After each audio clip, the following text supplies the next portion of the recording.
آگے چلیے حضرت علی کی سیرت کا ایک بہت خوبصورت باب حضرت فاطمہ سے شادی کا بھی ہے۔ حضرت فاطمہ کون ہے؟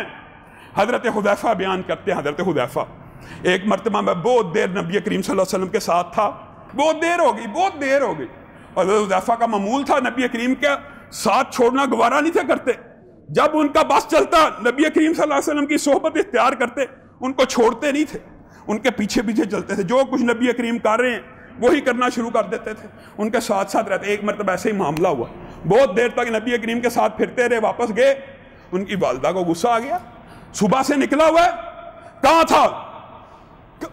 کچھ الفاظ عورتوں کے ہوتے ہیں، والدہ تھی بڑی عمر کی، کچھ الفاظ ایسے کہہ دیے، حضرت حذیفہ کے دل کو چوٹ پہنچی، کہا امی آپ کو تو پتہ نہیں تھا میں کہاں ہوں، آپ نے مجھے بد دعا بھی دے دی، مجھے برا بلا بھی کہہ دیا، میں تو نبی کریم صلی اللہ علیہ وسلم کے ساتھ تھا، ساتھ ہی والدہ بھی ٹھٹک گئی، کہا میں پھر نبی کریم کی بارگاہ میں جا رہا ہوں، جب تک وہ آپ کے لیے اور میرے لیے مغفرت کی دعا نہیں کریں گے۔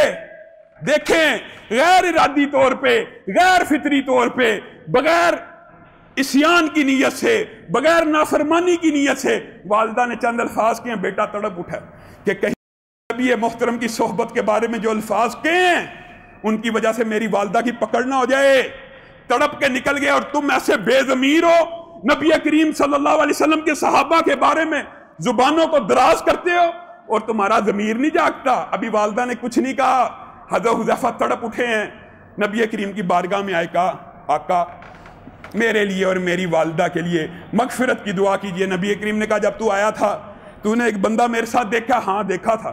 تجھے پتا وہ کون تھا؟ نبی کریم نے ان کی والدہ کے لیے دعا بھی کی، ان کے لیے بھی مغفرت کی دعا کی، اور ان کو کہا ایسی بات سے کچھ نہیں ہوتا، والدہ نے جو کہا اس بات سے بے فکر ہو جا۔ وہ وہاں سے مطمئن ہو گئے۔ اب وہ اپنے فرشتے کے بارے میں، اس بندے کے بارے میں پوچھنا شروع کیا، پتا کون ہے؟ آقا کون تھا؟ میں نہیں جانتا، آسمان کا ایک فرشتہ تھا، آج سے پہلے کبھی زمین پہ نازل نہیں ہوا۔ اچھا آقا کوئی اہم پیغام لے کے آیا؟ ہاں بہت اہم پیغام لے کے آیا ہے، مجھے خوشخبری سنا کے گیا ہے، اور وہ خوشخبری حضرت فاطمہ کی عظمت کے اوپر کتنی بڑی دلیل ہے۔ کیا کہہ کے گیا آقا آپ کو؟ کہہ کے گیا ہے حسن اور حسین جنت کے نوجوانوں کے سردار ہیں اور فاطمہ جنت کی عورتوں کی سردار ہیں۔ یہ وہ فاطمہ ہیں جن کے بارے میں، اور دکھ کی بات پتہ کیا؟ حضرت خدیجہ کے بارے میں، حضرت فاطمہ کے بارے میں جتنی فضیلت کی روایات ہیں ان میں سے 90% کس سے مروی ہیں؟ حضرت عائشہ سے۔ حضرت خدیجہ کی جتنی فضائل کی روایات ہیں کس سے مروی ہیں؟ حضرت عائشہ سے۔ تم نے ان کی لڑائی بنائی ہوئی ہے۔ حضرت فاطمہ کی فضیلت کی جتنی روایات ہیں کس سے مروی ہیں؟ حضرت عائشہ سے۔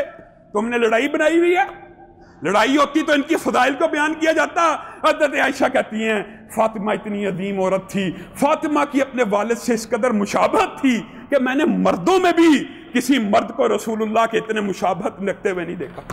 خود واقعہ بیان کرتی ہیں، دونوں کا اٹھنے کا انداز، گفتگو کرنے کا انداز، بولنے کا انداز، بیٹھنے کا انداز ایک ہی جیسا تھا۔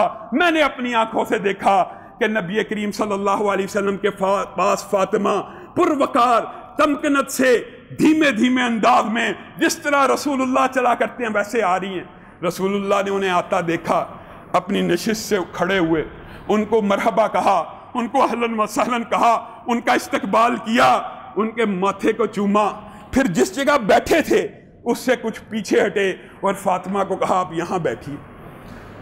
کہا فاطمہ کی اپنے باپ کے ساتھ ایسی مشابہت تھی، ایک دن وہ بھی آیا، رسول اللہ صلی اللہ علیہ وسلم فاطمہ کے گھر گئے، فاطمہ اپنی نشست پہ براجمان تھی، جس طرح رسول اللہ کھڑے ہوتے تھے ویسے کھڑی ہوئی، آگے بڑھی، رسول اللہ صلی اللہ علیہ وسلم کے ماتھے کو چوما اور رسول اللہ صلی اللہ علیہ وسلم کے لیے اپنی نشست کو حالی کیا۔ بعین وہی انداز، بعین وہی طریقہ جس طرح نبی کریم نے فاطمہ کو بٹھایا تھا، فاطمہ آج اپنے باپ کو اپنی نشست پہ بٹھاتی۔ یہ وہ فاطمہ ہے۔ لیکن ان کی شادی کا جو واقعہ ہے یہ بھی بڑا گستاحان صحابہ کے لیے، یہ جو فلسفہ پھیلایا ہوا ہے نا، اس کے اندر بھی سبق ہیں، عبرتیں ہیں۔ کتنی عبرتیں ہیں، اللہ کی قسم آپ کو پتہ ہے حضرت علی کا رشتہ فاطمہ کے لیے کون لے کے گیا تھا؟ تم نے کہانیاں بنائی ہوئی، تم نے من گڑت سٹوریاں بنائی ہوئی، ابو بکر و عمر نبی کریم صلی اللہ علیہ وسلم کے پاس جاتے ہیں، آپ کا بیٹا ہے، آپ نے خود پالا ہے، فاطمہ کی عمر بھی شادی کی ہے، آقا ہم علی کی طرف سے رشتہ لے کے آئے ہیں، تم نے ان کی لڑائی بنائی ہوئی علی سے، علی کا رشتہ نبی محترم کو پیش کون کر رہا ہے؟ حضرت علی نے پیش کیا۔ اور جاؤ تاریخ کی کتابیں اٹھاؤ، ہماری حدیث کی کتابوں کو تو تم مانتے نہیں، تم اپنی کتابوں کو اٹھاؤ، ابو بکر و عمر رشتہ لے کے آ رہے ہیں، نبی کریم نے کہا اس سے بات ہو گئی ہے؟ آقا ہمارے ذمہ داری ہے۔ اچھا اس کو بلاؤ۔ نبی کریم صلی اللہ علیہ وسلم کے پاس پیغام پہنچے، نبی کریم صلی اللہ علیہ وسلم نے چند لمحے بھی نہیں سوچا، کہا اس کو بلاؤ۔ علی آئے، تیرے پاس کیا چیز ہے؟ میرے پاس آقا کچھ بھی نہیں، میں تو آپ ہی کا بیٹا ہوں، آپ ہی نے پالا ہے، آپ نہ درہم و دینار سے شغف رکھتے ہیں، نہ میں درہم و دینار سے شغف رکھتا ہوں، نہ آپ کے گھر میں کوئی خزانہ ہے، نہ میرے گھر میں کوئی مال ہے۔ تیری ایک زرہ ہوتی تھی، ہے وہ زرہ ہے، جہاد کے لیے رکھی ہوئی، جا اس کو بیچ۔ آقا کس لیے؟ میں تجھے اپنی بیٹی فاطمہ کا رشتہ دیتا ہوں، وہ بیچ کے جتنے پیسے ہوں گے وہی فاطمہ کا مہر ہوگا۔ رشتہ مقرر کر دیا۔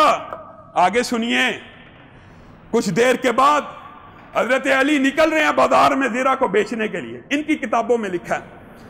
حضرت ابو بکر نے کہا رشتہ پکا ہو گیا؟ ہاں رشتہ تو پکا ہو گیا ہے، لیکن حق مہر کی ضرورت ہے۔ اچھا یہ زرہ بیچوں گا، میں تجھے 120 درہم دیتا ہوں۔ کس قدر محبت کرنے والے ہیں کہ علی کا نکاح نبی کی بیٹی سے ہو جائے، زرہ مجھے بیچ دے، جو 10-20 درہم کی زرہ ہے میں تجھے 120 درہم دیتا ہوں۔ حضرت عمر اوپر سے آگے، میں تجھے 240 درہم دیتا ہوں۔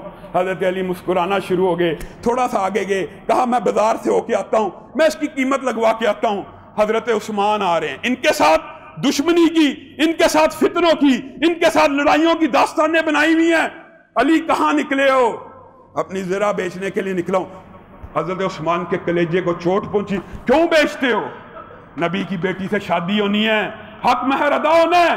حضرت عثمان کی صحابت پہ بندہ قربان جائے، اللہ کی قسم زرہ کی کیا ویلیو ہو سکتی ہے؟ ابو بکر و عمر نے بھی اصرار کیا، 10-20 درہم کی زرہ کی قیمت 240 لگائی۔ حضرت عثمان نے کہا یہ 420 درہم میرے جیب میں پڑے ہیں، علی یہ تیرے ہوئے، یہ زرہ میری ہوئی، بات ختم، تو نے بازار میں نہیں جانا، تو نے کسی سے سودا نہیں کرنا، تیرا میرا سودا طے پا گیا۔ حضرت علی کا چہرہ خوشی سے تمتما اٹھا کہ یہ میری زرہ، یہ میرے دوست، یہ میرے بھائی، یہ میرا اتنا ریگارڈ کرنے والے۔ حضرت علی واپس مڑے، حضرت عثمان نے کہا رک جا، ٹھہر جا، واپس پلٹ، تیرا میرا سودا طے ہو گیا، تیرا منہ ادھر کو ہو گیا تھا، میں ادھر کو چلا گیا، سودا طے ہو گیا، 420 درہم بھی رکھ، آج کے بعد یہ زرہ بھی رکھ، جہاد تو کرے گا، جنگ تو لڑے گا، ثواب عثمان کو بھی ملے گا۔ یہ صحابہ ہیں، ان کی آپس میں یہ محبت کی داستانیں ہیں۔ پھر بات آئی ہے، کہنی چاہیے، معاشرے کے اندر جو گندے فلسفے معاشرے میں پھیلے ہوئے، جہیز کے، برات کے، یہ کہاں سے آئے ہیں؟ یہ اللہ کی قسم پاک و ہند بر صغیر کی لعنتیں ہیں، جو اسلام قبول کرنے کے باوجود ہم ان سے چھٹکارا نہیں پا سکے۔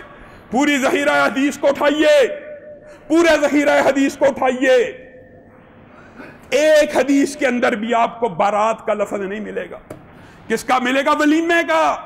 برات کا لفظ ہی ذخیرہ حدیث میں موجود نہیں ہے۔ ہمارے معاشرے میں برات کا کھانا لڑکی والوں کے لیے اتنا بڑا عذاب ہے، اللہ کی قسم بعض لڑکیوں کی شادیاں اس وجہ سے نہیں ہوتی، 15-15 20-20 لاکھ کا جب بچیاں شادی اٹینڈ کر کے آتی ہیں، برات آئی تھی، اتنا بڑا فنکشن ہوا، اتنا بڑا میرج ہال تھا، اتنا بڑا ان کا استقبال تھا، ساری زندگی پھر شادی کی امید اور آس لگائی بیٹھی رہتی ہیں۔ ہم نے مسجد سے اپنے تعلق کو توڑا۔ یہ مسجد جو کمیونٹی سینٹر تھا، خوشی اور غمی کے لیے یہ جگہ ہیں، ہر چیز میں رسول اللہ کی مخالفت، ہر چیز میں رسول اللہ کی مخالفت۔ عید نبی کریم صلی اللہ علیہ وسلم نے کہا کھلے میدان میں پڑھو، نہیں جی نہیں ہم نے مسجد میں پڑھنی ہے۔ جنازہ مسجد میں پڑھو، نہیں جی نہیں ہم نے باہر پڑھنا ہے۔ ہر بات میں رسول اللہ کی مخالفت۔ اور شادی بیاہ نکاح کی تقریبات اگر فاطمہ اور علی کی مسجد میں ہو سکتی ہیں تو اور میں اس سے احترام والا جوڑا نہیں ہے۔ اور جہیز کیا دے رہے ہیں نبی کریم صلی اللہ علیہ وسلم؟